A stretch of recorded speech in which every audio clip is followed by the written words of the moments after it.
Hello, everybody, and welcome to episode 142 of Shacknews Presents Pop Goes the Culture. I'm Donovan Erskine, news editor here at Shacknews. That's Greg Burke, our illustrious head of video. And I'm today alive. is I'm alive. Friday. It's Friday, Greg. What's going on? No, I usually have a day to get caught up. Yeah, but no, we are doing a rare Friday Pop Goes the Culture. We've only done this maybe two or three times in the history of the show, but we felt like this week warranted it because we were just coming off like a 2 week hiatus. We did a comeback show last week, and then live on the air with Asa, we realized like, wait, we're not going to be here, or at least I wouldn't be here next Thursday. I was traveling for a work event that I'll be talking about next week. So we decided to push to Friday. We're doing a nice Friday afternoon or even early evening stream if you're on the East Coast here. But nevertheless, a word that I hate using, but I just did anyway. We're here to talk the latest and greatest in film, television, all the great pop culture stuff. So, Greg, without further ado, let's jump right into our run of show. First story, John Cena's making a Matchbox movie. And if you hear Matchbox and you're like, wait, those old toy cars from back in the olden days? Yes, those toy cars from back in the olden days. This is a Mattel joint. It's from Mattel Films, which you may remember. Mattel produced a little adaptation of one of its toys last year called Barbie, and it made $1.4 billion at the global box office. So, of course, they were not going to stop there. And joining the list of upcoming Mattel movies, Greg, is Matchbox, starring John Cena. I don't know if it'll get Barbie buzz, but you love Matchbox, don't you, kids? I mean, the Matchbox. You're too young. They had these really brilliant commercials, and it featured at the time the world's fastest talking man alive, like called the Guinness Book Records. Like you can Google some commercials and see them. Like Yeah. brilliant marketing, brilliant. And I think it goes to show you that that's the marketing that made them popular. Honestly, like these little cars. And Matchbox also competed with Micro Machines, which are the same thing, I think, right? Right. Mhm. Like just 1/80 scale, like miniatures. I mean, now I'm confused. So like, is Matchbox the Mattel version of Micro Machines? I guess is the question. It's Mattel is all I know. Is Matchbox is a Mattel product. Okay. That What? is all that I know.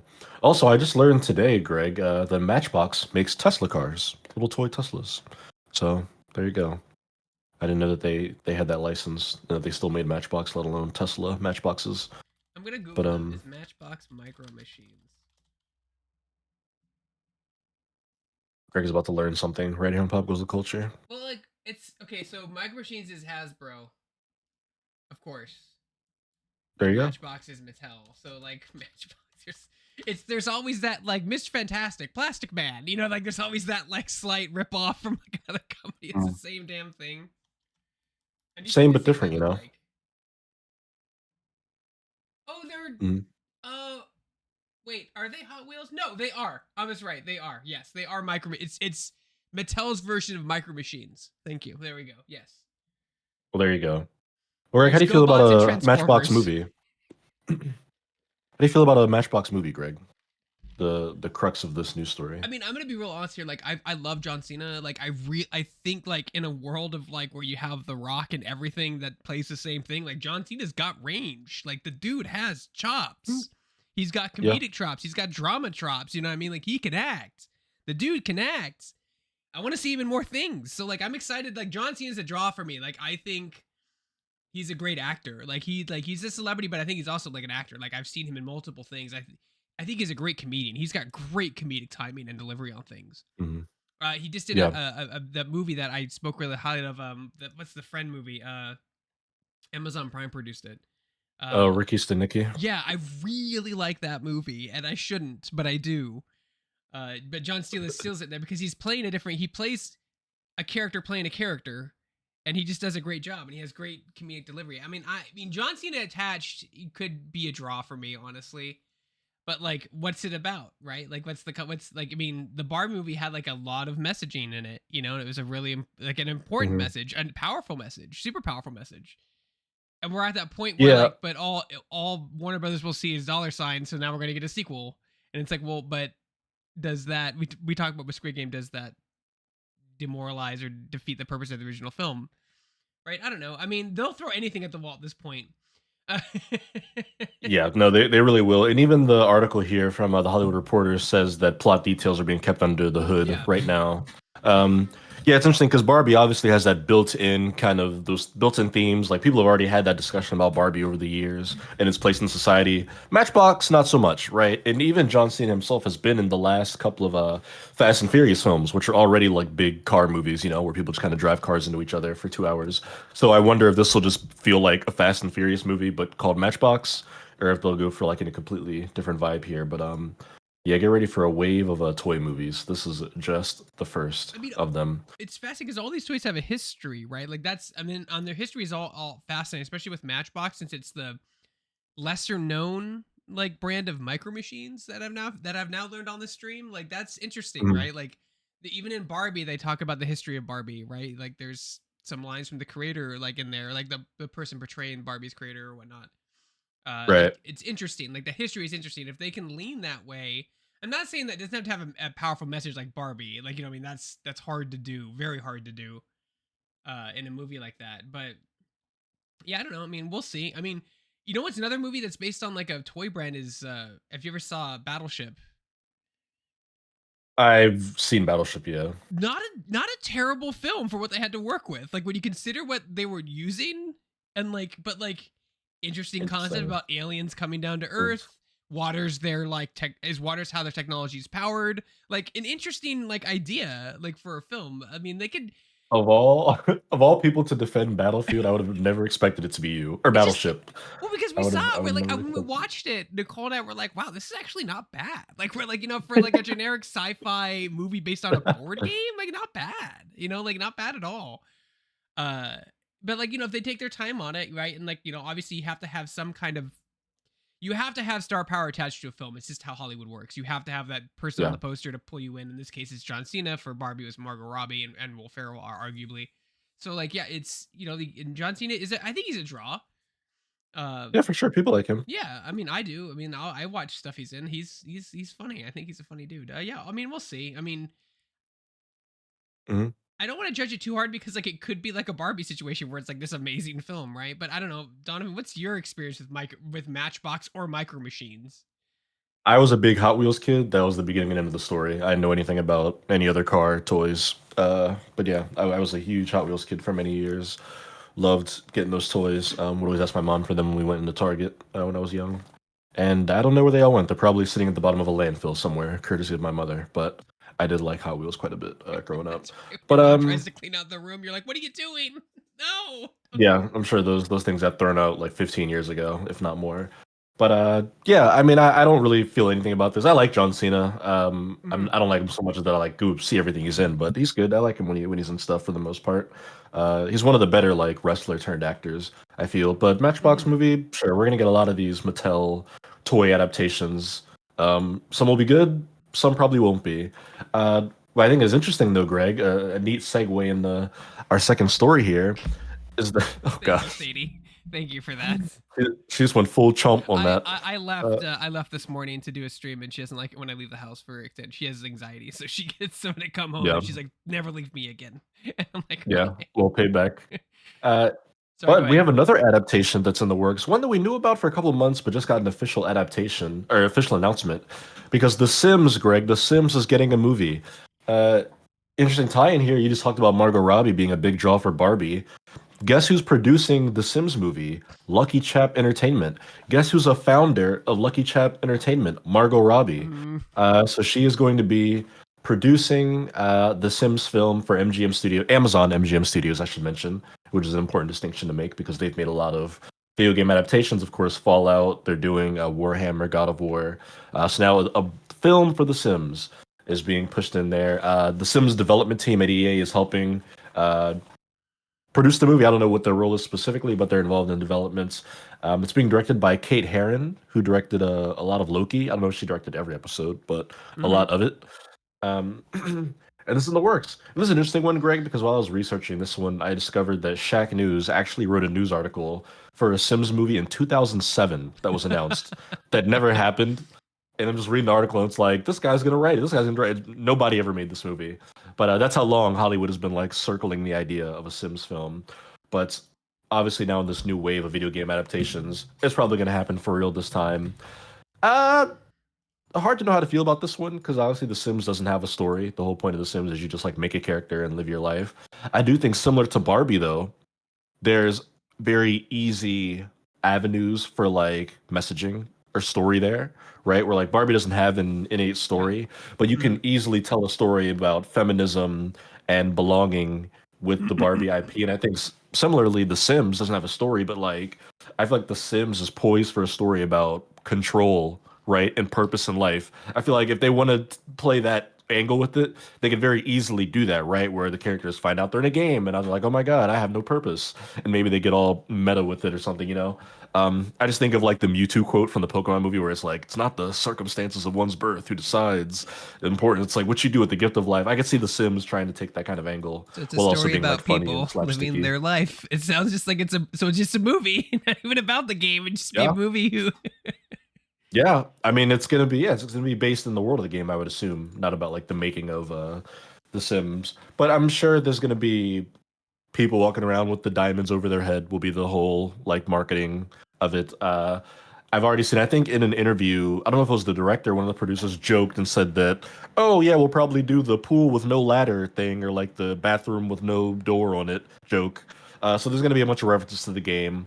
Um, Obviously, in The Sims, Greg, they don't speak English. The Sims infamously speak Simlish, Yeah, Soul Soul. their own language. They So created their own language for the game, which is wild. yeah.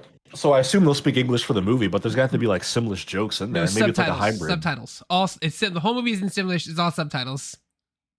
If they made a feature film based on The Sims that was in all a fake language, I would give them all the awards. That would be the boldest thing That's a that would daunting ever happen. task, right? You'd have to get some dialect coaches in there, language professors, and figure out like this create a language. Like that's wild. There is no chance in a million years they would do it because people already, American audiences already don't go see foreign films because they don't want to hear movies in Japanese or Spanish. They're not going to watch one in a fake language, but that would be hilarious. I think they will do a sequence. They'll play with it. They'll probably be like a scene where characters are talking Simlish and it's subtitled, and it'll go on for like 30 seconds and they'll talk in English. Um, but I don't know. This is interesting. I mean, we're in a space where like you're gonna get every popular video game is gonna have a film adaptation or a television Dude, adaptation. I At told you this the point, Mario movie was the catalyst. That thing made a bunch of money. Now that's a trend. That we're gonna chase that trend for a decade easily. yeah, I mean it's an unmined well of IP, right? And at this point, it's hard to name a game that isn't getting one or hasn't already gotten one. So The Sims just, yeah, I mean just go down the list, right? The Sims was way too popular not to get one. It's just a matter of time before you see Grand Theft Auto, Call of Duty, all those other IPs get there. But yeah, I don't know. I don't have any strong feelings about the Sims as a franchise. Like the rest of the world, I love the early Sims games, and like the rest of the world, I don't really care too much about the recent ones. Did you ever But did you ever you did know, you ever yell at your person like when you were getting robbed to wake them up and they weren't getting up faster? So you'd be like, "Come on, right click, get up. Come on, come on." maybe I remember playing The Sims. I don't even remember which one it was, either two or three. It was on, like the PlayStation 2, so maybe Sims 2 with my brother, and it was obviously a single player game, so we would just pass the controller back and forth to each other. Like we put both of our characters in a house, and we would just like take turns playing for like 30 minutes an hour or whatever. So yeah, we just do all sorts of random shit. I'm sure we got robbed, and it was the least of our worries because we were probably burning our house down and I doing all didn't even sorts play it of on PlayStation. random Like you're stuff. younger, you're a lot younger than me. Like we played it on my dad's Power Book because it was one of the few games you could play on Mac.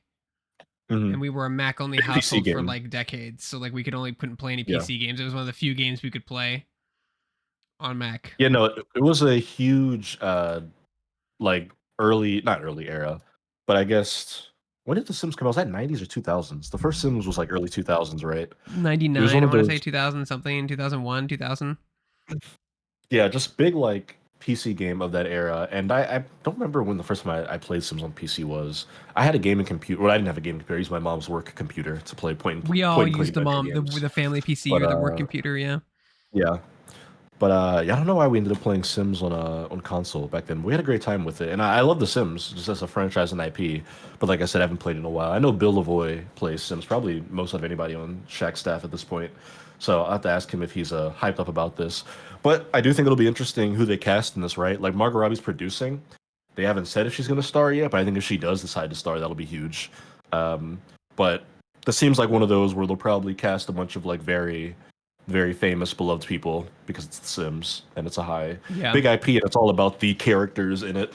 So they'll probably want to get some It, recognizable faces. incidentally, this has been a while since this metric has been restudied, but I remember at the time it was The Sims has the largest group of female gamers like in the world. Like the majority of people who Mm. play the game are female. So Women like love The that, Sims. Yeah. yeah, that was a big thing. So that's just a demographic. It's just cool to see that a demographic because it's usually male Mhm. dominated. So it's just interesting. Yeah.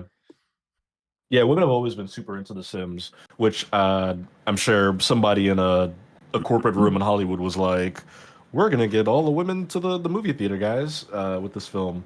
So I don't know. I'll see if any of my homies want to go see this when it comes out. But yeah, add that to the never-ending list of video game adaptations uh, in the works here. And it being Prime Video means that you'll be able to see it on a Prime Video at some point. Probably not when it first comes out, but pretty soon thereafter. Hmm. They'll get it right there on their streaming service for you. And Amazon's got a decent track record with video game stuff right now. I know we keep talking about Fallout, but the show is really good. So if they can, hit that IP in the same way that that show did, then I think they might be in good hands.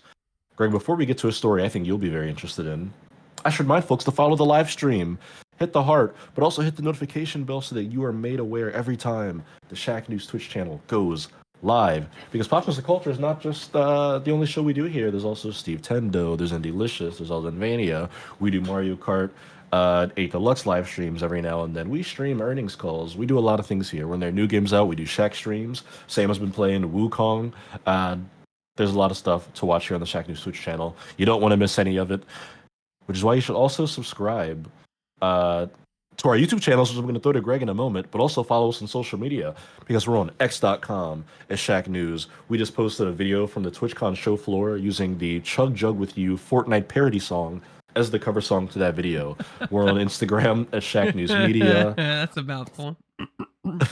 Facebook Shack News, where we recently posted a very widely watched Ghostface Mortal Kombat Fatality video, which I've watched that like 7 times now. I just can't believe how good it is. It's so awesome, Greg. They have like Ghostface is like chasing the guy, and then he bumps into somebody, and it's the second Ghostface, and then they like tag team him and they stab him up, and then they do like the little coordinated knife wipe like in Scream 6. It's great, and they even show the reflection of Ghostface in the eyeball like Casey Becker, Drew Barrymore in the first one in the opening. I was like, whoever made this End of the Realm Are deserves you like gonna extra so are you PTO gonna or go pro something. with Ghostface now? Like are you gonna go with Evo Of to course. yes, you have I Yeah. think it's required. I think you have to by Oh, yeah. law.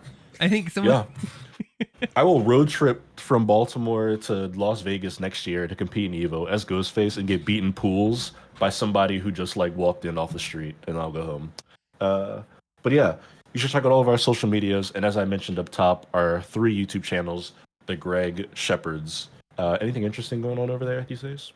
always we have 3 YouTube channels. We have Shack News or VODs where you can see this thing. All of our live streams are just uploaded. They're just a place for them to live. If you missed it here, that's really all that is. Yeah. You can watch Steve Tendo show on there, TJ's like Elden Rings, Let's Plays, all that good stuff there. We have Shackner's interviews, which, like the name implies, it's interviews just with developers, people who work in tech. We even have a few voice actors in there, celebrities. Those are few and far between, but it's more developer focused on your favorite game. Then our big channel is Shack News at youtube.com/@shacknews, where I have it on the screen right now. We have like a gameplay previews, reviews. It's been definitely, we're in review season, so it's been nonstop. You did a Where are Quidditch we? Champions review, Donovan. I did Space Marine review. TJ did a preview for Sparking Zero. Ozzy did a Vergod preview. I did a live stream just talking about it, which was amazing. Like it took me 2.5 hours to do that. It took me 2 days to do like a well-written review on that. So that I'm happy with that. All our Yeah. podcast is on there. We have lots of stuff like all over the place. So we have features. Features are great. We have all these features for Dreamcast and Xbox and X-Men versus Street Fighter. So go check it out. Oh yeah, there's an endless well of content up there, and you can expect a whole lot more between now and the end of 2024. Greg, moving into our third news story, this is one that when I saw it, I was like, okay, cool, but I figured you might have a bit more to say about it than I would because Netflix is making an animated Magic the Gathering series. This comes from Variety. The long gestating Magic the Gathering animated series at Netflix is moving forward with a new showrunner. Um, this is when they just announced at their Netflix Geeked event, which happened over the last couple of days, I believe. Um, Greg, you enjoy some Magic. you have mixed feelings about Hasbro and Wizards of the Coast. Are you excited about an animated Magic the Gathering series on Netflix? I mean, I think it's way overdue. I mean, the world is so rich with lore and characters. People, I mean, like, I think you look at something like Arcane, right, which is just a story that takes place in the League of Legends universe with like two characters really as the focus, and it was done really well. Mm. I haven't seen it yet, but no, I've heard it's really good things. This lends itself well to animated. But it didn't specify what kind of animation. It just said animated. Is that 3D animated? Is that 2D animated? Like that's like a thing now. Like Probably it's 2D, right? With Netflix you'd and stuff. Well, I think mean, most of maybe, them. but like 3D Cyberpunk, Castlevania, were all 2D. Invincible, Arcane. but like there are other cartoons that are being made in 3D. You know what I mean? So like, but like that would I kind of want a stipulation. This is basically just an announcement, right? Like we're making the series. Yeah.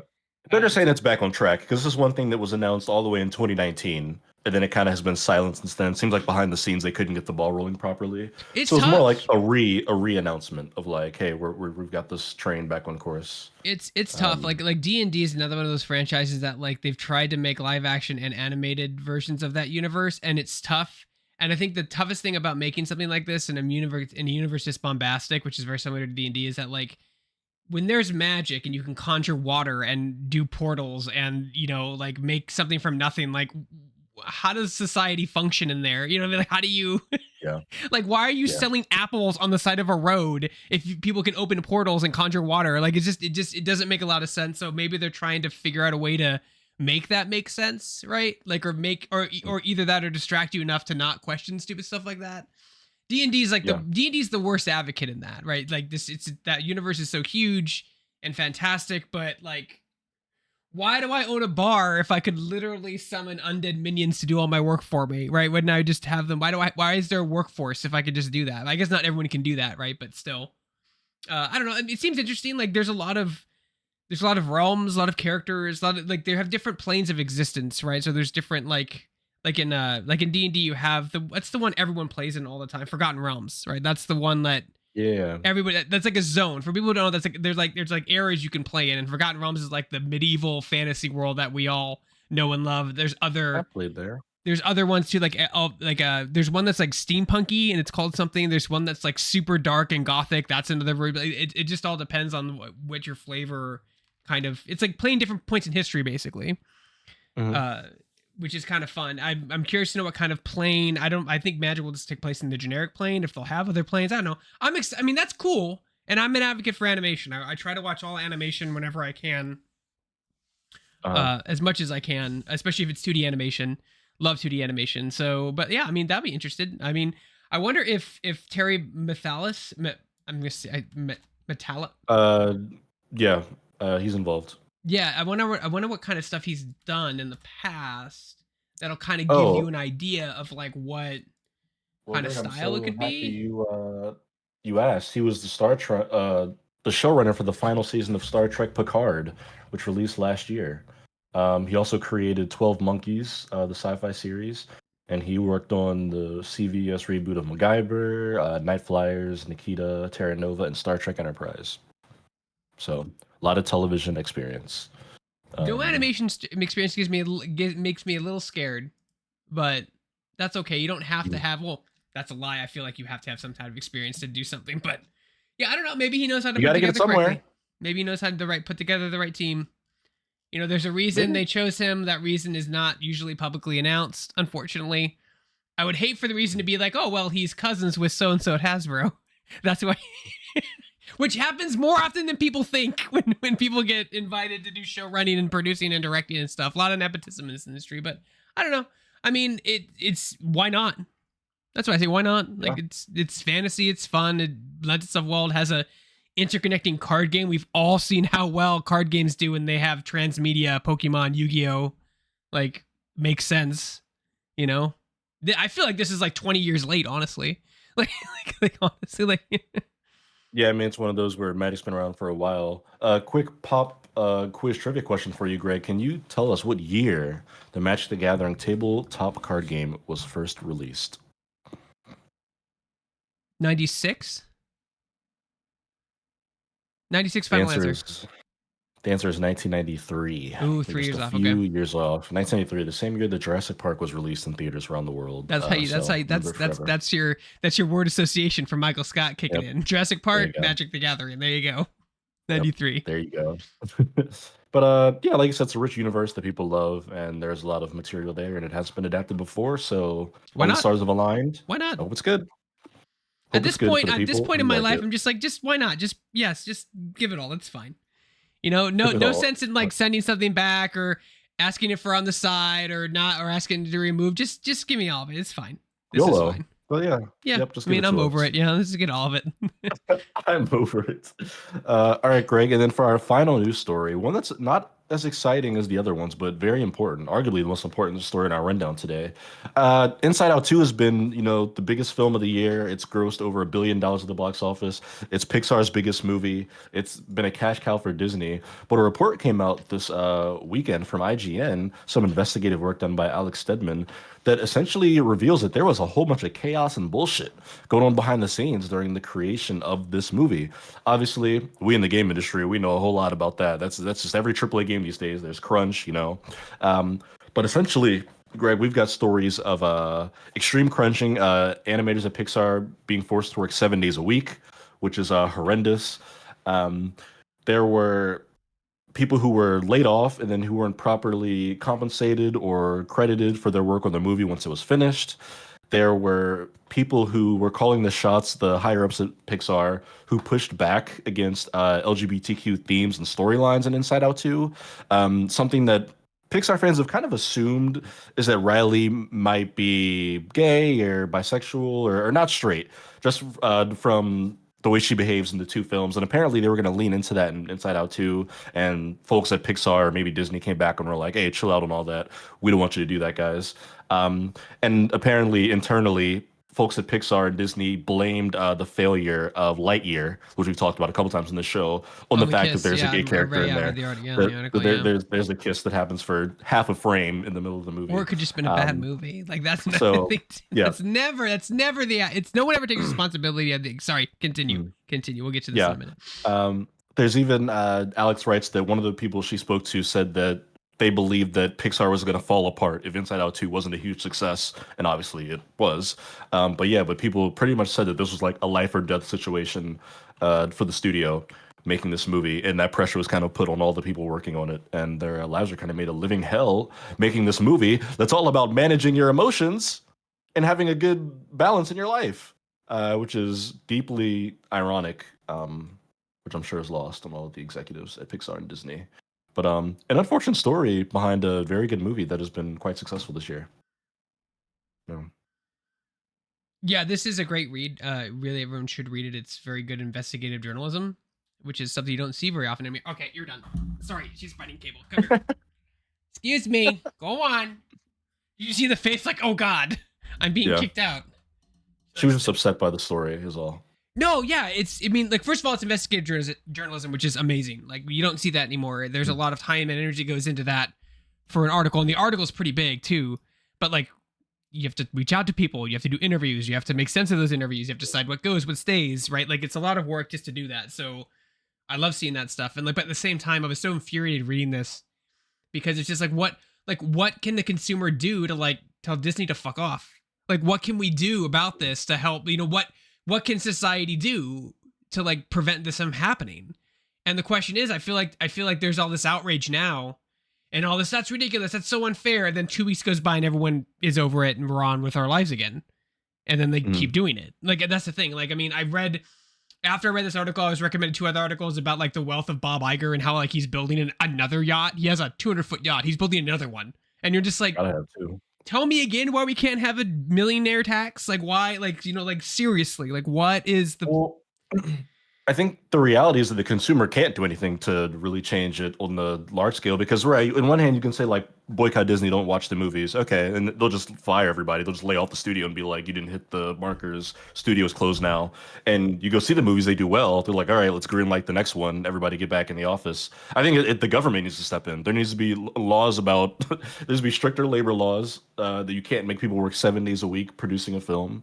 That when you lay off people, there's better compensation and crediting laws required. You talk about interviewing people. She spoke with 10 former Pixar employees for this article, obviously all kept anonymous. I just want to go through and read some of the quotes because there are a bunch of quotes from these employees who worked on this movie. I think for a month or two, the animators were working 7 days a week, one source says. Ridiculous amounts of production workers, just people being tossed into jobs they'd never really done before. It was horrendous. Here's another quote. I would venture that at least 95% of the 95% of the people that got laid off are financially fucked right now. The internal culture at Pixar right now is really rough. There's just an incredible amount of people who are like, I can't do this anymore. Obviously, they say Disney declined to comment on the story here because why would they? But yeah, this is the quotes like this is all through the article. Even now, I think Yeah. people are gone. People are gone, still feeling the pressure of like, oh my God, we did it, we did it, we did it. There was a pressure felt by everybody. One source says, just seems like this consensus there was like a living hell working at this studio, which for so many years, Greg, was like the golden child of not just animation but the film industry, where it was like Pixar could do no wrong, everything they made was a masterpiece. People who worked there loved it. You watch the studio tours there, they got the cool studio with the big Pixar Toy Story ball, everyone's smiling and happy.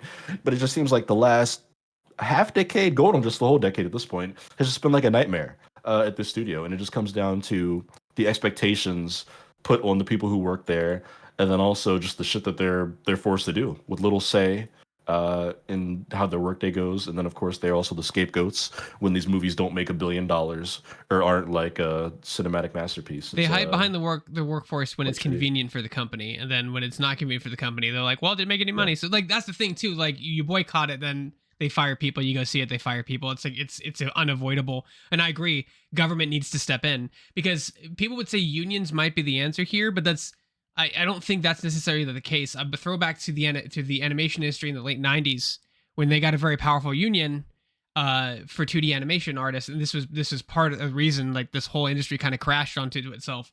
So companies, not the whole sole reason, but it's one of the reasons. There are many reasons, but so they're like, okay, we don't want to pay our artist, $45 an hour based on union rate, so we'll just keep these two artists, and they did everything in Korea.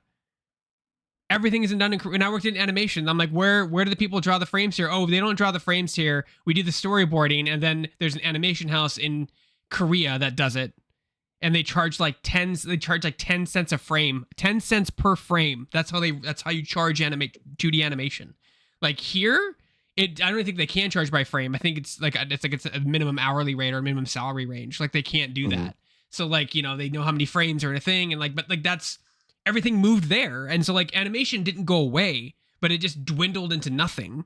Like the very small segmented crew, who were still working at Disney or whatever could still have jobs, but like television just all went to Korea. A lot of the Simpsons stuff, you look at the end credits, done in Korea or overseas, or not Korea, but overseas, not in the US, non-US, because it's dirt cheap. And like that's why I say like I agree with you. I think government needs to step and be like, okay, look, we need to come in here and like deal with this shit because corporations don't want to be micromanaged by the government, and people say because like it's freedom of business, whatever, that kind of shit. But at the same time, like these companies are so fucking huge, someone needs to be moderating them at all times. Like the time for the small business bullshit is over. Disney's not a small business. Bob Iger's not an everyday man. Government, get in there and start busting heads. This is ridiculous. Like it's getting we're gonna reach a melting point eventually, and I don't know what there will be some kind of catalyst that happens. I don't know what that catalyst will be, but it's always something that will trigger this huge thing. Then the government will be forced to step in, and it'll be just tooth and nail, this fighting all the time. And we saw it with Boeing. When companies are not regulated, they cut corners. I have a lake that's about 30 miles east of me, in Lake County, Lakeport, and it's poisoned because a company came in there and was doing all this drilling and digging, and they were dumping a bunch of stuff because they weren't regulated. We don't want to be regulated, yeah, because you just want to dump all your toxin in the river, and then they just left. They poisoned the water, and they just left after they were done. Yeah. You still can't swim. They don't recommend swimming in the water. You can't eat the fish from the water. Like, it's a beautiful lake, but it's poisonous because there was no regulation. we need regulation. The companies deciding, and government needs to be monitoring some companies like Disney and Warner Brothers and these gigantic multi-billion-dollar companies. Intel, like they need to come in here and start being like, okay, look, you guys are way too big. These tech companies are way too huge. These entertainment conglomerates are way too huge. You have way too much sway.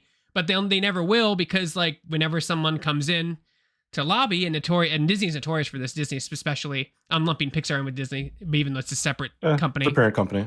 Still, yeah. They lobbied for copyright law to change every single time Mickey Mouse is on the chopping block. They lobbied it. They paid off. You know what I mean? Like like it's just so something needs to happen, because like we consumers, but like you said, consumers, that we have no control. We have no power. We have no say. There's nothing we can do. But then like life doesn't just stop, and you have to keep going. Like I remember we mentioned this when we talked about the earnings for this film, and like, oh, did they hire all the people back they fired? Because they should have. No, they just pocket it and they got their bonuses and they move on with their fucking lives. The golden parachute shit just fucking drives me up a wall. When I'm bad of a job, I don't get I don't get bought out in a bunch of stock options and get this like multi-million-dollar layoff thing. You know what I mean? Like it's on to the next job. A 9-figure yeah, I don't get it. Like there needs to be regulations on bonuses. There needs to be regulations on salaries at this level. Like you got to be kidding me. Like it's just, you got to be kidding me. Second yacht. I just can't. Like people are really struggling right now just with the inflation.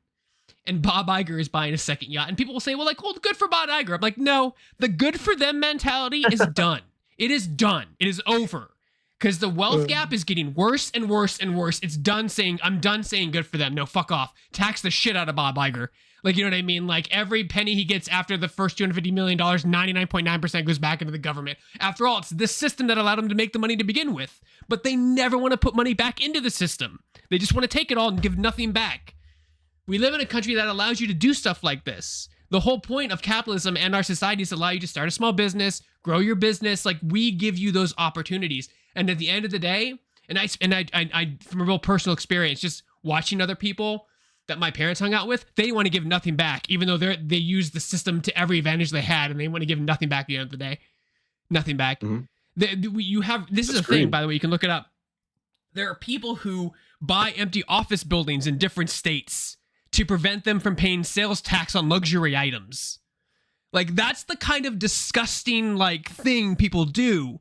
Because you have so much money, $3,000 a month, but I don't want to pay the sales tax on the yacht in California, so I'll just rent out this industry in this empty building in Wyoming. And there's companies that build businesses around that concept, that just rent out empty office spaces, so you can put it on your tax form. Oh, no, the yacht that I bought, I don't want to pay 25% luxury, I want to pay 8%, so I'll just... And because it's hundreds of millions of dollars, it's worth them spending $3,000 a year for 12 months to do it that way.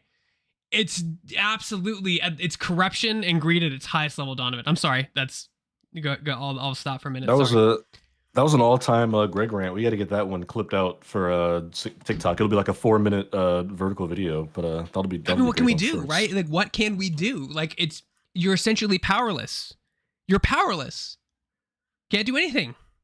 Like, no one likes feeling that way. It's awful. It's terrible. No. Yeah. No, these are all true points, my friend. I do not disagree with you. But I think pieces like this are important. This is one of the best things we can do as the public, because this at least brings attention to it. And now somebody at Disney is having meetings about how they're going to respond to this, or what they're going to do to get people... And like, to even stack on top of that point, I mean, and now journalism, like, this is in danger. Like, this is now on the chopping block from getting... Like, you know what I mean? Like... How the hell would we even figure this out without journalism? You know, as it's hemorrhaging right now, right? Like, it's incredible. Like, because like you said, this stuff takes a long time to do. Like, it's a process. It's not a quick 10-minute news report, right? No. This probably took months to put together. You know, like probably ever since it came out. I would imagine. I mean, like, and like people don't want to pay money to journalists to do this, because what's in it for them? Like, what ad space? Like, you know what I mean? But it's important. It's important. Yeah. Well, Greg, you know, journalists are evil. So there you go. Yeah, we're all pieces of shit that are paid. Yeah, that are paid like by companies to review things. Yeah, that's true. Yeah. It is funny though, not even to carry water for IGN, but it is just funny that like the next Marvel movie that comes out, that they give a good review, someone's gonna be like, Disney paid IGN. And I'm like, you think they would have let them publish this 2,000 word report about them ruining the lives of their employees? But that's another conversation. Yeah, this is horrible.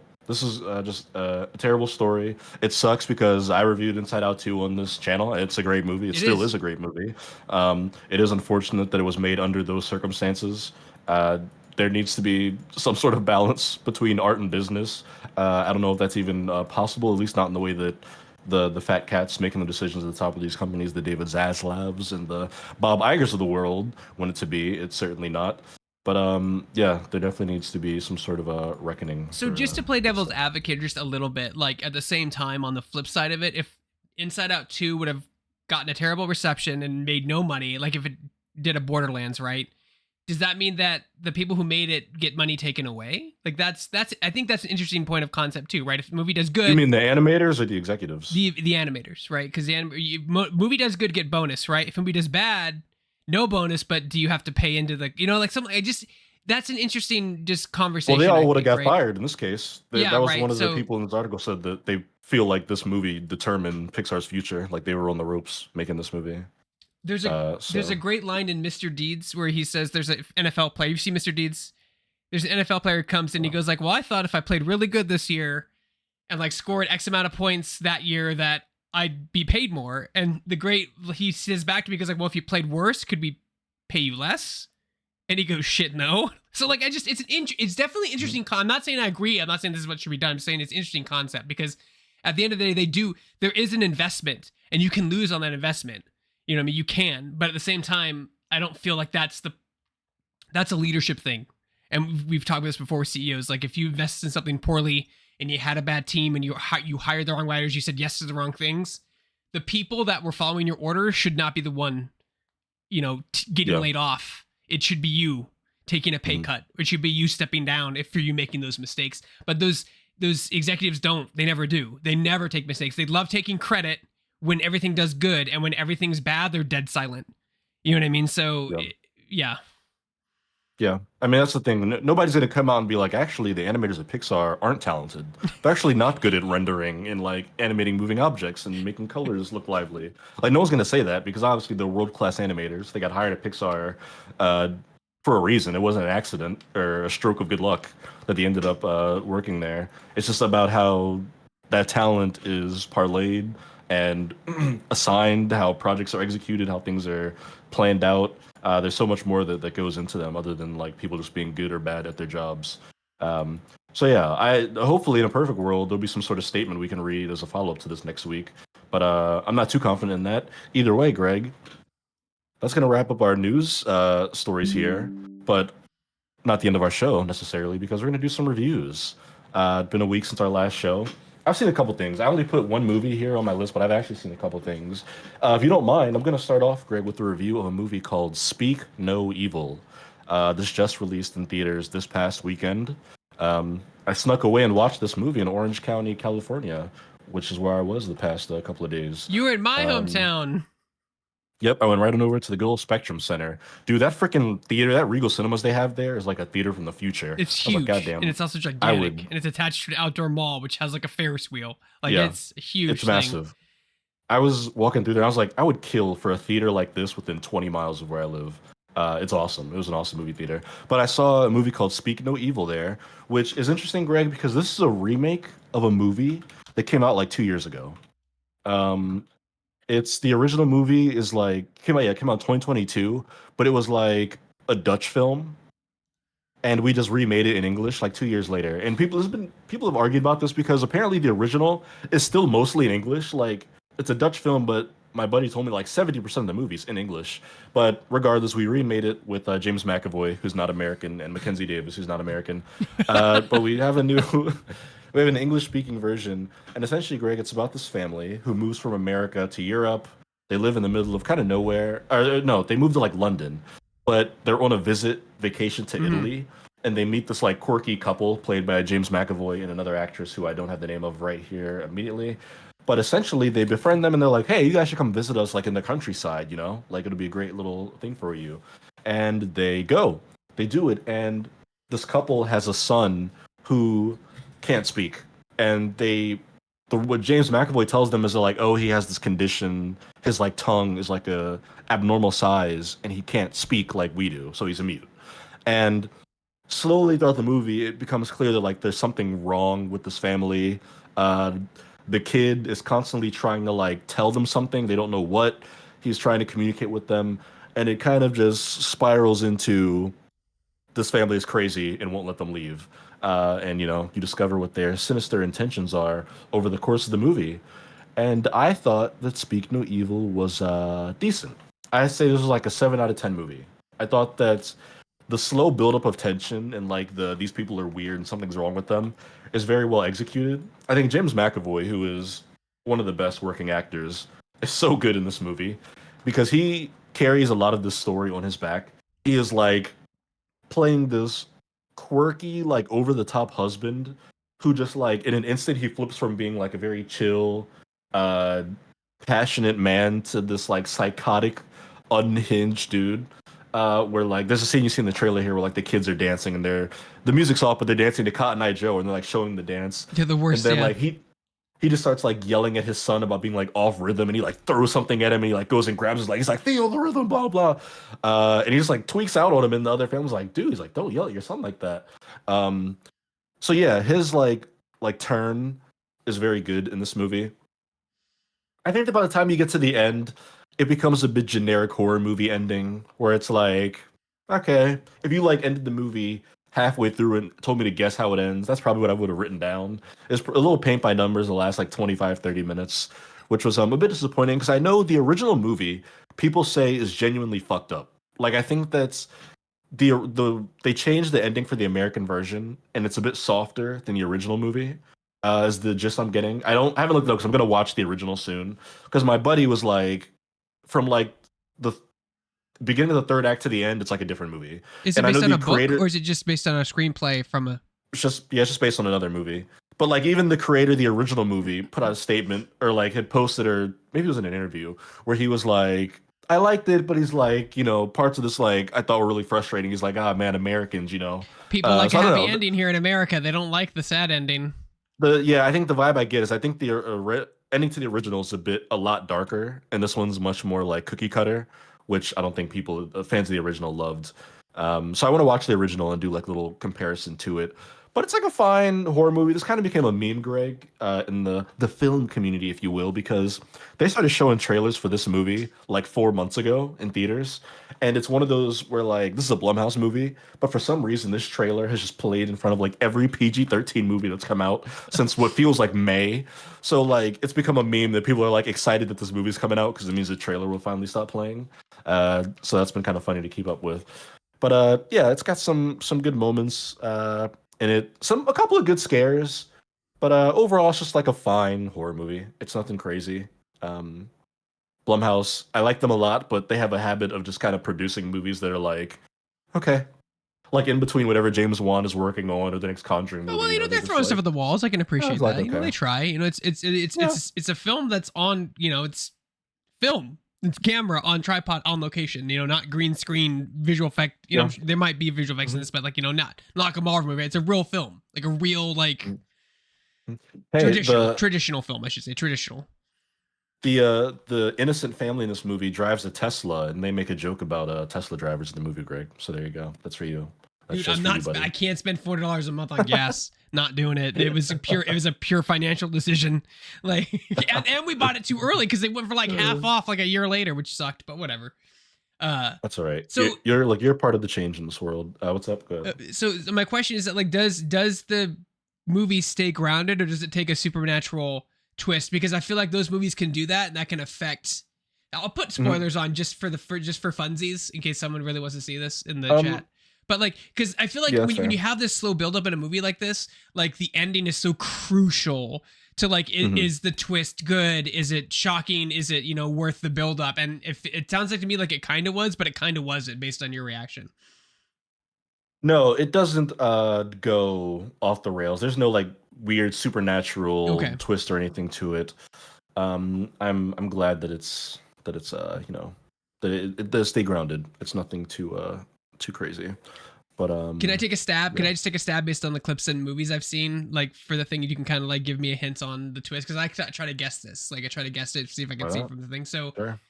it's not their son. They kidnap couples and take the kids. Is that like the thing?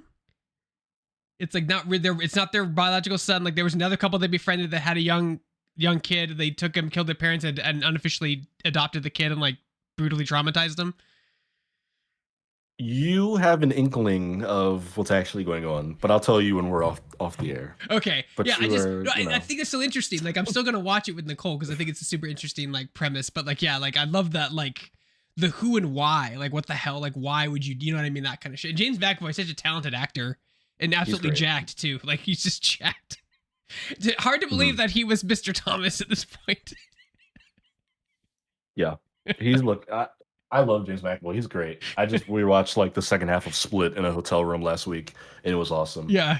But he's really good in this, and this is worth seeing for his performance, I think. But it's not like this crazy movie that anyone needs to run out in theaters to see. I have another movie I can talk about, Greg, but I want to hand it off to you first. Did you see anything that you want to talk about? Yeah, we watched Uglies. Oh, how was that? The movie that Netflix is trying to force everybody to watch. Shoving in our faces. So we came in like obviously we came into like I looked at this film like okay maybe it's not meant for me, maybe it's meant for like teen girls, right? Because there's a lot of themes of it's based on a book first of all, but there's a lot of themes of like social media and like being pretty and like I thought okay is this going to be like oh it's the beauty inside that matters, right? That's where I was going to. So I took a grain of salt looking at this. Maybe I may not be the targeted demographic. It does some cool world building at the beginning. And then like about like 25-30% for the movie, the world building just kind of stops and they don't answer like any questions and it kind of teeters off and it doesn't really make sense. And you're like, wait a minute, but what about this thing you talked about? Like what is that? And I actually had to look it up. Like it was just like, no, it was nothing. It was symbolism. In the book, it was just symbolism. And this one, they like make it like a plot point. And it was just, I don't know. It was very weird because like it has this world building, but I feel like it gets cut off. So anyway, so the story revolves around a society that when you turn 16, they basically you go through an operation that makes you the most ideal person, in your true self, right? The person you want to be the most. And the whole movie, like, okay, cool. Like, what's the twist? Is this a method of control? Like, what's there's something bad, right? There's something that happens.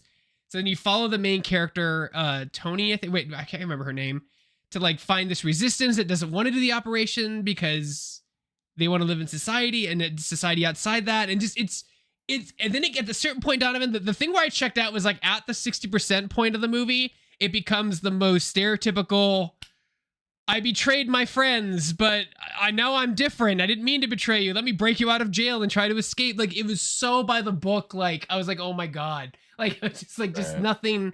Look, I understand cinema's been around for a long time and like, you're going to have that problem. But like, the key is to lean into different tropes. And it feels like when the movie was halfway over, they just gave up. They're like, whatever. She's going to go into the prison. No one's going to trust her. She's going to say, you have to trust me. And then she's going to break out of the prison and have the big boss fight. And then like at the end, she's going to be like, use me as the thing. And you're like, oh God. Like it just became very bad. It wasn't a bad film, but it wasn't a great film either. Like it has really cool ideas.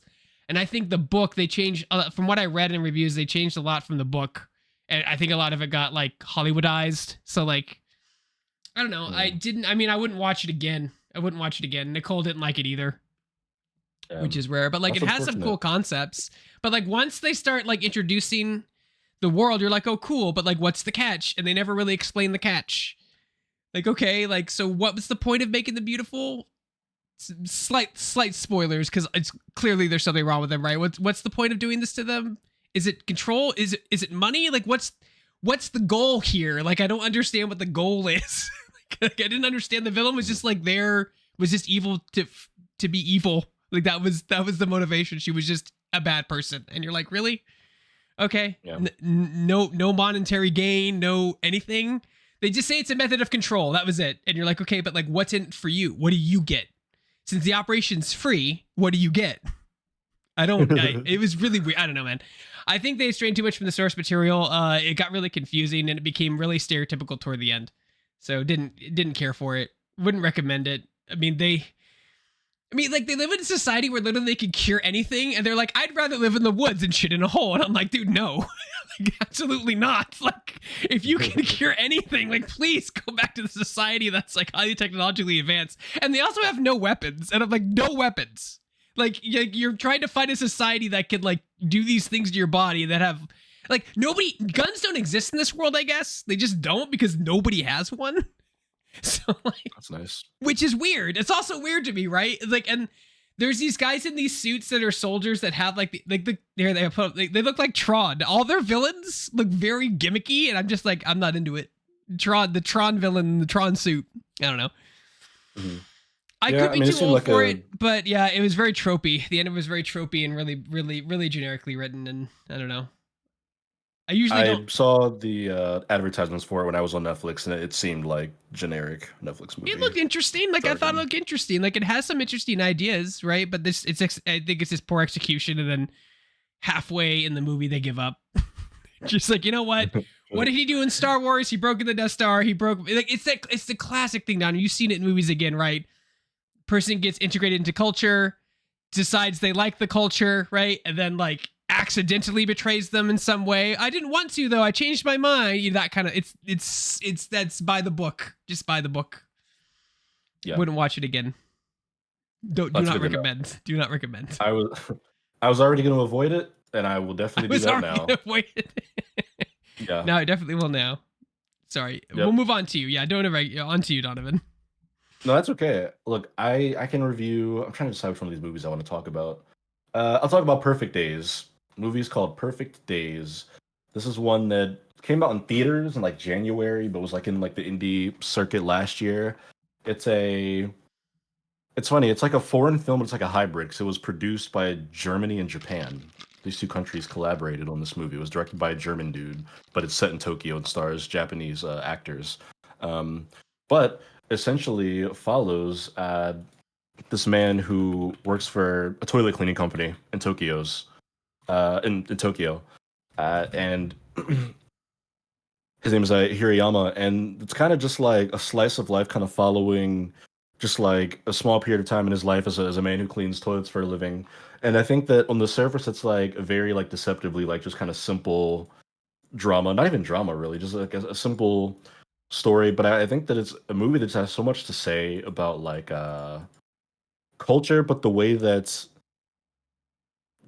we stigmatize certain professions and the way that like we look at people who like clean up trash, you know, or work in these like quote low level service jobs where you know, somebody Squire says he saw this movie. Grateful like, yeah, this movie was awesome. I really liked it. But something that really resonated with me about this movie is that like this dude is so passionate and serious about his work and what he does. Like he cleans toilets for a living, and it's like they show him go into them. And Japan has like the cool public bathrooms that you know got like privacy screens and stuff. But he's in there, he's got like the mirrors to see like the piss stains under the urinals, and he's scrubbing and cleaning. And he's got a dude that kind of works under him that he's like, hey, like you know, this is how we do the job here. And I don't know, that really resonated with me about somebody who just kind of was satisfied with the circumstances of their life, didn't feel sorry for themselves, and kind of just had this passion about what they did as a life. And there's a couple characters in this one that I also thought were really interesting. Um, as far as the question is whether he's running away from something with his focus on the job. Yeah, I got a bit of that too. I love what they do in this movie with his niece, who comes to stay with him for a bit. There's like some issues, some drama she's had like with her mom, his sister. She comes to kind of like live with him, and she kind of walks in his shoes for a couple of days. She comes with him to work. She kind of sees how he lives and observes his completely different lifestyle to what she's used to at home. There's a little recurring kind of story about a woman that works at a bar he goes to and her past relationship that I thought was really poignant that they kind of bring back at the end of the film. Um, I just thought it was a very like endearing and emotional movie that doesn't actually have like a whole lot of drama necessarily in it. Like there's no like crazy confrontation, there's no like major fight or shootout or anything, but it just is this kind of quiet confrontation and this kind of quiet acceptance in it that I thought was really profound. It's a I don't know, I thought it was a very endearing movie. I had a friend who's been telling me to watch this movie for literally months. It's like his favorite movie of the year. Um, but I thought that it was very beautifully written, well acted. uh, and quite good. As What far as the unique bathrooms, they're pretty awesome. Yeah, I think so it's like, too. as you said, like, I mean, we live in a society, right, where that they stigma, like, that's a stigma on a job like that, but like somebody has to do that, right? Like, I Mhm. think that's the biggest thing, right? Like, this people talk about like utopia, right? The perfect society. Well, in that perfect society, somebody has to take out the garbage, someone has to clean toilets, someone has to do something, right? Because we can't, Mm, unless robots do it, we can't do it, right? We can't, you can't not. there you So like, go. it sounds to me like it's an interesting societal piece about jobs and how we see people in those jobs, like you said. Like, that sounds interesting to me. Mm. Yeah, I think it's a great movie. There's a scene where he's like cleaning a bathroom, and then because they do this a lot, where like he'll be cleaning a bathroom and somebody will come to use it, and then he just like walks out and he'll just like stand outside and wait for them to finish, then go back in.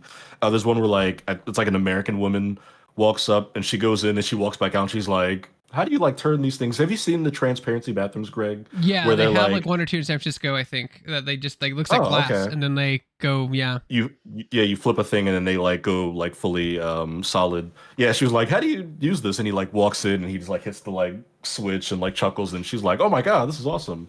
Which that was a really funny scene.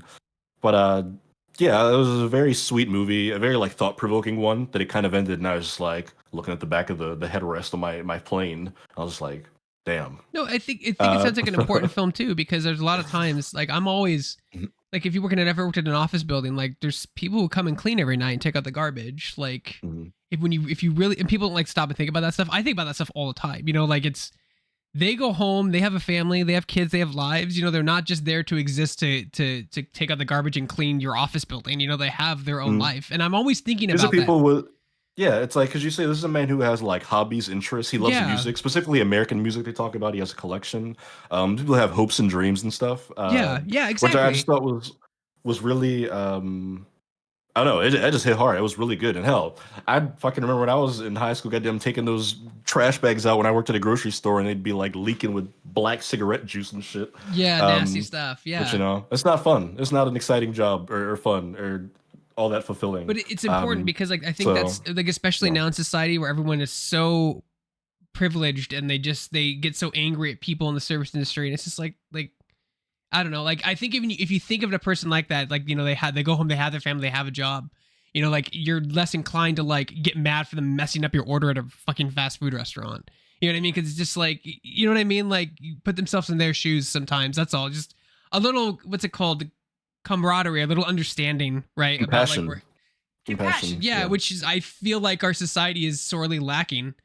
Uh, Mm, in America specifically, I don't know what it is in the other countries, but in America specifically, it's completely gone.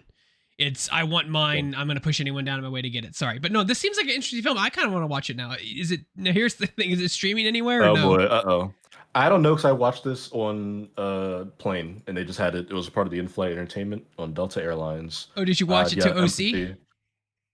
Yeah, I did. I did watch it on the way to OC. I watched. I watched Okay, Perfect Days all and right. another movie. Empathy, thank you, Yeah, Squire, Squire. is That's another one too. empathy. Empathy is dead. My wife works Um, out of school. It's gone. It is gone. Like, it is dangerous. It has to be taught, and it's dangerously gone. Sorry, but yeah, yeah, it Google was Google says you can watch it on Hulu or Disney Plus. sick. So there you go. Perfect. I There have to go to you Japan on go. Monday. Maybe I have watched some Oh stuff on my yeah, phone. yeah. Maybe you watch it. Yeah, you watch it on the trip there. You watch like 7 movies on the way there.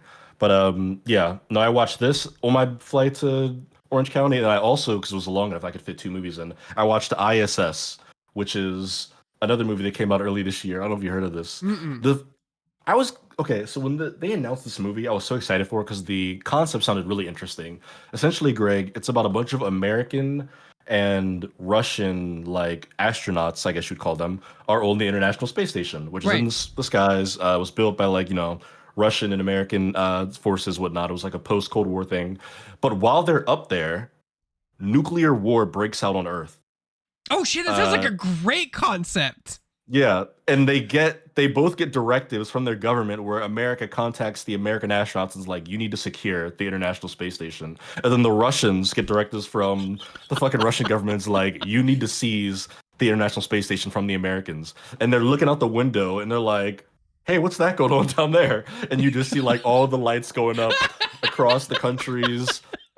And the one dude's like, did any one of those hit California? I've got like kids over there, blah blah blah. So They're yeah, like, and it's dude, it's like not even on the map anymore, man. it's yeah, so it's like this kind of tense like struggle for power is like in the beginning they're like, do we actually like what do we do? Because these people aren't soldiers. They're not like trained to kill. You know, they're not like, oh, we're gonna assassinate Right. these other people up there. Plus, they know each other because they work together on the space station. They have camaraderie um among each other. And I think that like the setup for the premise is really well done. I think again, similar to a movie I talked about earlier, Speaking of Evil, where I'm like, the first two thirds are really well done. Where just the slow building tension of like, who can you trust? Who's like really whose motives are what they say they are, and just kind of the escalating tensions over the first like hour I thought was really well done. Again, the ending is just kind of silly, where they take some of the stuff as a bit telegraphed. Some of the decisions they make with the characters is like, it's a little iffy, but I do love the concept. I'm a sucker for a good concept, and I do think that That the is a way good they build concept. tension, yeah, the way they build tension early on is like really good. And it's it's one of those concepts where like, man, if I work in space, hell, I'd be thinking of this. This would paranoid the hell out of me. Um, but yeah, it is this is short. It's like an hour and a half, so I give it that. That's also a I good feel like that it also one of brings up its favor. interesting themes about patriotism. It's just like what they're my enemy now because the government says they're my enemy. Like what? You know Hmm. what I mean? Like no. Yeah. Like, you know Well, what I mean? Like there are no themes of thanks. that as well, Yeah. where like they're only getting such limited information. Like you see the messages that come through from like the U.S. commander, whoever it is, and it's as simple as like an act of war has taken place, secure the space. They don't know anything. They don't know who's alive. They don't know if there's anything left to go home to in the United States or in Russia.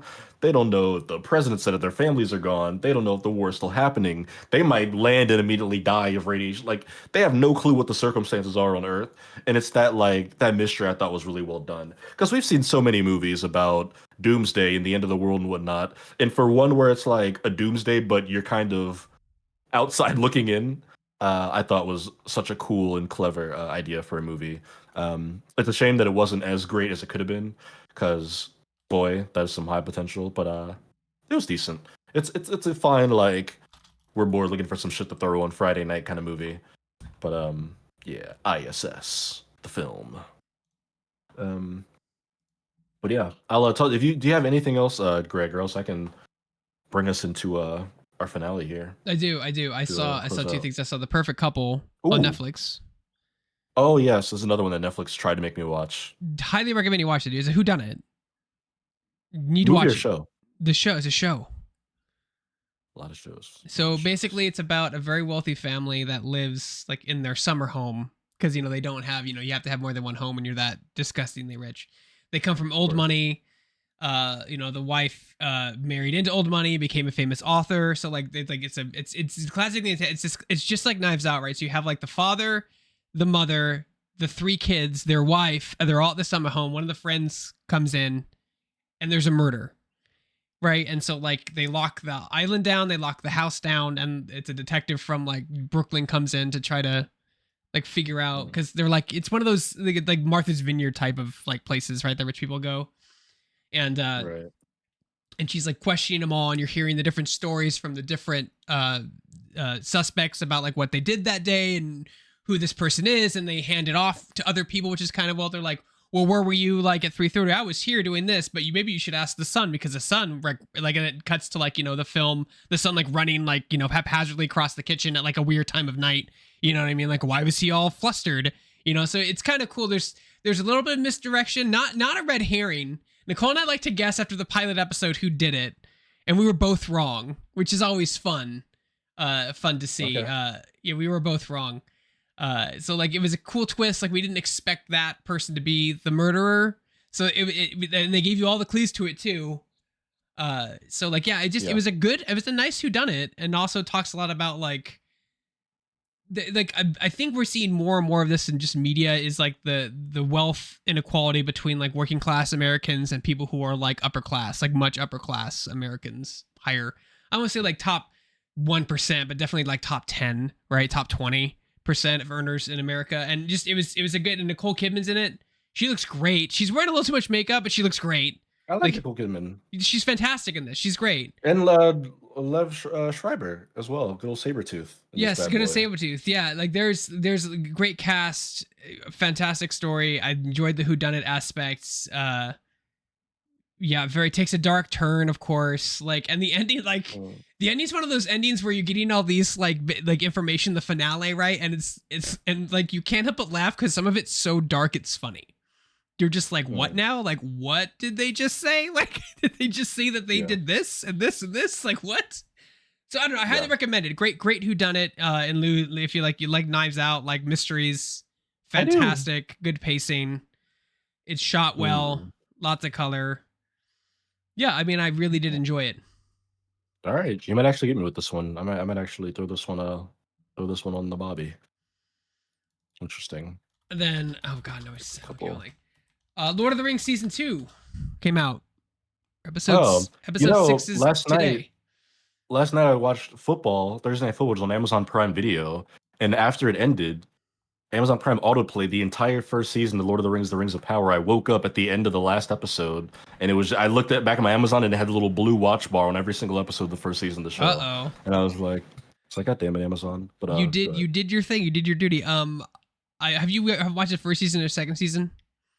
I have not seen a single frame of the show. Okay, so I mean, I'll just keep it generic because I don't want to spoil things. Obviously, it's a prequel to Lord of the Rings about how the Rings of Power were made. It's based on the Lord of the Rings books and the Silmarillion, which the production company didn't have the rights to or couldn't negotiate the rights to, so they did all the appendices of the novel, right? Which is like bits and pieces, like they didn't have everything. So there's a ton of things that change. Your hardcore Lord of the Rings fan hates it because they've changed too much. They changed so much. Ah! What? Oh, that's Lord of the Rings fans. They're angry. Ah! Yeah, they're very yelling. angry. They're very upset because they are changing a lot, like a ton. But you know what? God damn it, It happens. Donovan. As a high fantasy nut, if this isn't peak high fantasy, I get everything I want. Ooh. I get magic. I get amazing locations. I get awesome sets. I get amazing costume design. I get fucking a scene with Shelob in the movie, which is fantastic. Like a baby Shelob. I get giant spider in movie. Okay, I get tree ants in movie. I get it hits. I get wraiths. They have undead wraiths in this. Like I get all this stuff that Lord of the Rings has in the world that you just hear about in the read about the books or hear about in the movies, right? Like you hear about Yeah. these things. It's like world building magnified to 1,000 times. I get that people are upset that Tom Bombadil is not represented the way they want him to be. I totally get that, but I can't be mad at it. It's just such a beautiful, well shot series. I love seeing dwarves. I love seeing about their culture. It's such a cool show. I can't turn away from it. It hits all my markers for what fantasy should be, and it's still bombastic. Like there's like full blown like magic shit in this film, and it doesn't distract. It's not like when we talk about D&D magic, like that's D&D Magic the Gathering. Not that same level at all. I'm in love with it. My wife loves it. I can't get enough of it. I want more stuff like this. Like the dwarven stuff alone is just fantastic. Their culture, how they talk, their way of life. Like there's ton of this world building. I don't Yeah. care if like they're doing something weird with the main bad guy that was different in the books. Like that doesn't bother me. I want more. I want more of this. I want more fantasy. I want more of this stuff that I'm seeing. I can't get enough of it. I absolutely love it. It's fantastic. Hey, I can't recommend it enough. you're a big fantasy guy, and it sounds like this is scratching all your itches. It So is. It I hits love that every for you, homie. checkbox, man. I'm like, this is great. This is fantastic. Do you watch it with Nicole? Does she like it? Nicole does like it too. Yeah, she watches it with Nice. me. Yeah. Nice. Yeah, I've heard good things about this. We'll have to watch it at some I point. mean, if in you the play future. D&D, like I'm just gonna say one little small thing. So there are these races that they have to fight, and they're like, I'm like, they're ethereal. Like you're not gonna be able to kill them, and they can't kill them because like their weapons aren't doing anything. And so like they do like a very Right. D&D thing where they're like, we have to do this, and like it's totally something out of D&D. I don't know if this is in the books. I Yeah. don't think it is, but it's totally like I was like, that's rad. Like, and it was done in a short segment, very tactfully. It didn't drag on. It wasn't this like huge long fight sequence. It was like very short. And we got like you get burst of those. Like episode 5 was fantastic. It had so much stuff in it that I like love in my fantasy. So I just enjoyed it. You get to see an ant talk to an elf. It's cool stuff like that. You know, like oh they shouldn't be mad at him. He's an elf. He's of the Greenwood. They're not gonna kill him, right? Because you know he's basically their kin. So it was kind of cool. I don't know. I love it. I absolutely love it. And Nicole likes it, which is even great, even better. We're gonna episode 6 is tonight, so I'm sure I'll talk about it when I get back from Japan. Mm. But I recommend it. If you Awesome. like Donovan, you're a D&D guy, it's great. You should watch it. If you like D&D, you'll enjoy this. True. That's basically what I I say. do like Dungeons and If you've Dragons. read all the Lord of the Rings books and you've studied the Silmarillion front to back, and you're a whole huge Tolkien fan, you're gonna hate it because they just changed so much. But I can't be mad at them for changing this. I can't. It looks too gorgeous. Can't look Yeah. away. I'm Well, like a moth to a I'm flame. not a Tolkien fan, famously, so we'll see. We will see. But I think that's gonna go ahead and do it for us here, Greg. That was a good little review segment. Got a show that I might check out here before our next episode, but we will see. However, that's gonna do it for us here, folks, on today's episode of Pop Goes the Culture. That was a special little Friday edition for you. Bit of an abbreviated episode, but we covered all our bases just like we usually do. And guess what? We'll be back in a couple of weeks because Greg's going to be in Japan next week at Tokyo Game Show, and we're going to be in very, very different time zones. Although you might be in like the same time zone as like Sam Chandler or something. You guys will be close. It may not be the same time zone, but you should be within like a couple hours of each other at that point, I think, if I'm remembering my geography of the world right. I'm 13 Uh, hours ahead of you. I think Sam's like 16 hours ahead of us, right? I'm 16 because I'm East Coast. So yeah, I'm close. Time only changes when you go left to right, not up and down. So See, yeah, Sam said yes. Japan Standard Time and AEST, which Australian Eastern Standard Time, are pretty close. So there you go. You and Sam can chat during the same waking hours. I can yell So at there you Sam when go. I need help with something. Sam, Yeah. help me. Sam. Yeah, yep, it'll be an hour difference. So yeah, just hit up Sam when you have ever random shit you want to talk about with somebody, because I'll be asleep. But with that, we'll return in a couple of weeks, folks. Thank you for rocking with us as always. We appreciate you stopping by to chat, and have a great weekend on this fine Friday, everyone. Stick around. Sam is about to stream probably immediately after we hit the end stream button, so chill out with him. And until next week, folks, I'm Donovan. That's Greg. We'll catch you on the next one. Peace out.